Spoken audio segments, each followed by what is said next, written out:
Looking back at Monster Hunter World Iceborne in its current state this year, there is probably only one thing holding it back: the high barriers to entry for new players. The game certainly doesn't hold your hand, and mind you, it's not in the same sense of how a FromSoft Souls game doesn't hold your hand by encouraging the player to discover the story and experiment on their own build and playstyle. Monster Hunter, on the other hand, requires a good amount of training for you to enjoy the game to the fullest. No way.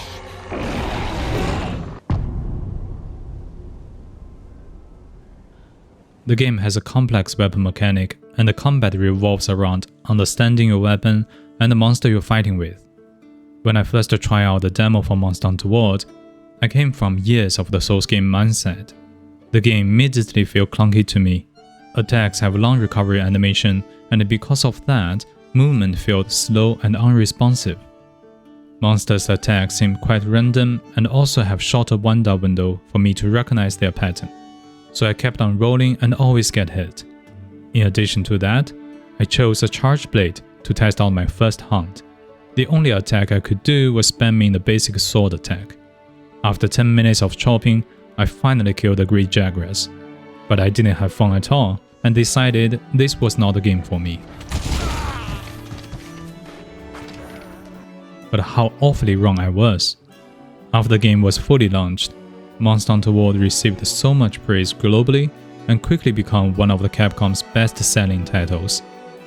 So I decided to give it a proper try. After some time spent in the training area with my initial weapon of choice, Charge Blade, I went on, finished the campaign, grinded materials to make my endgame build, tried out other weapons and took on some of the most difficult endgame monsters. Before I know it, Monster Hunter World has already given me thousands of hours of entertainment, and it has easily become one of my favorite games of all time.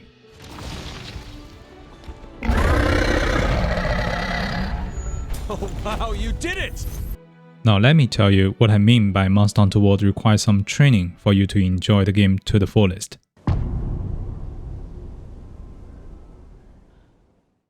Take one of the most popular weapons in the game as an example, the longsword. It's a versatile weapon with long reach and fluid combos. It attracted a lot of players due to its flashy moveset. It's not too difficult to figure out that a standard attack will slowly fill out your soul gauge. However, to be able to deal real damage with this weapon, you will need to level up the spirit gauge. And to level it up, you will need to use movesets that consume the gauge. One way to level up the gauge is to perform a 4-hit Spirit Blade combo.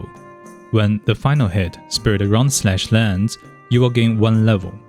If you can manage to gain 3 levels, you will be able to perform some of the coolest looking attacks in their strongest form, such as Helmbreaker or EI Spirit Slash. However, if your 4-hit combo got interrupted by a monster hit, or you run out of Spirit Gauge, you will have to start it again and lose progress made in the last 10 seconds. Chances are, for the new player, you won't be able to frequently perform the ultimate move for your weapon and hit the monster effectively in your first few hunts. There are mechanics like this for all other weapons and can be very different. Some requires to hit the button at the right timing to power up attack. Others require you to charge energy into your weapon by performing complex combos. And even for ranged weapons such as a bowgun or bow, using the right ammo type and arrow coding against the right monster is essential to perform well in a hunt. However, the weapon mechanic can be easily learned from a few test runs in the training area, and the game also starts the campaign with fairly easy monsters. Utilizing the environment and hunting traps, you can create big openings to unleash powerful attacks. Before you realize, weapon combos will become your muscle memory and you rarely have to think about what button to press during a hunt.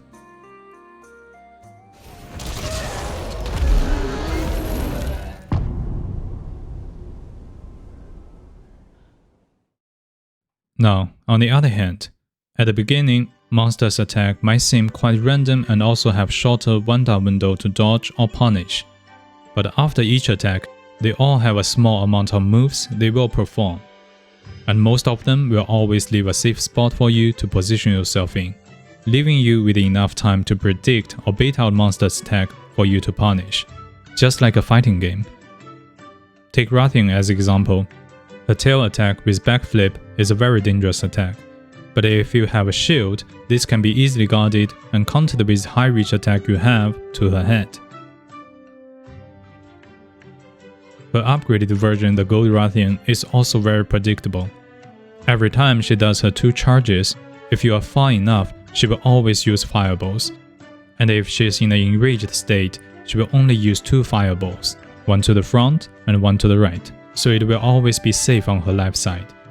And following that, she always uses her tail swing, so you basically know it's coming 10 seconds in advance. Now, all of this require you to play the game more and be more experienced as a hunter. The game pushes you to be better, and as you take on this journey, you will want to be better yourself, because there's just something very satisfying about landing an SAED.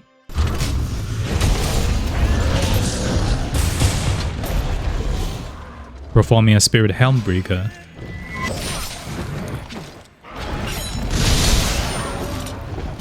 cutting off a monster's tail,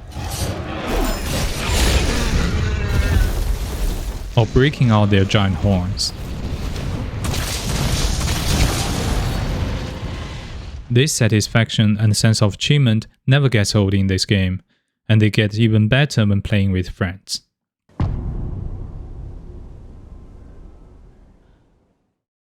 Talking about friends, let's take a look at multiplayer in Monster Hunter World. The game allows up to 4 hunters in a single hunt. There are a few different ways to gather your group. You can play with your real-life friends by making a pre-made group and join the same session.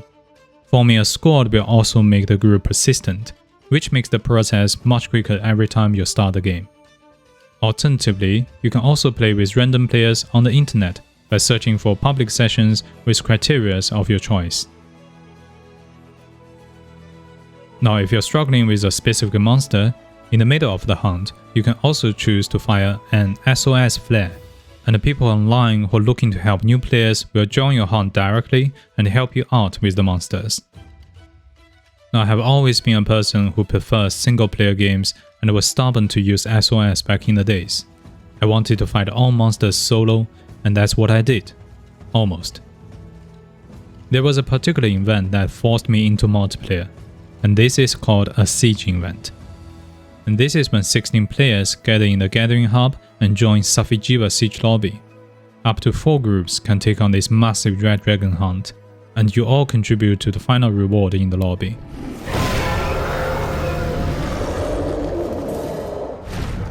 I spent the days in those lobbies and farmed all the weapons I want to build. As I see my weapons gradually upgraded and awakened as indicated by the opening eye on my Chargeblade shield, I felt a different sense of progression, not just by myself, but with the group. With more hunters in the game, you will all get access to benefits from different weapons in the single hunt. Heavy weapons can tenderize monsters' parts. Bowguns can reach wings that are higher up. Insect Glaive can fly to break their back or mount the monsters. And the Great Swords will be responsible for delivering the heavy wake-up attack when the monster is put to sleep. So, I continued on playing more in multiplayer in this game. I really felt a sense of belonging in its community, and met some very nice people online.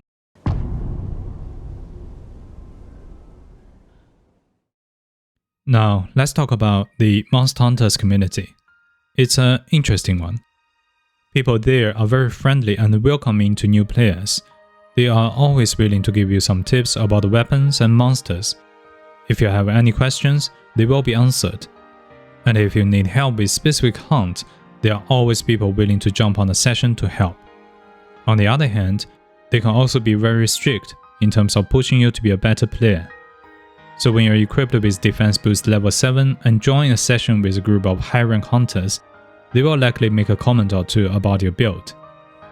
But seriously, if you're simply looking to be carried through the endgame monsters without any preparation or attempts on your side, you will probably be ignored entirely.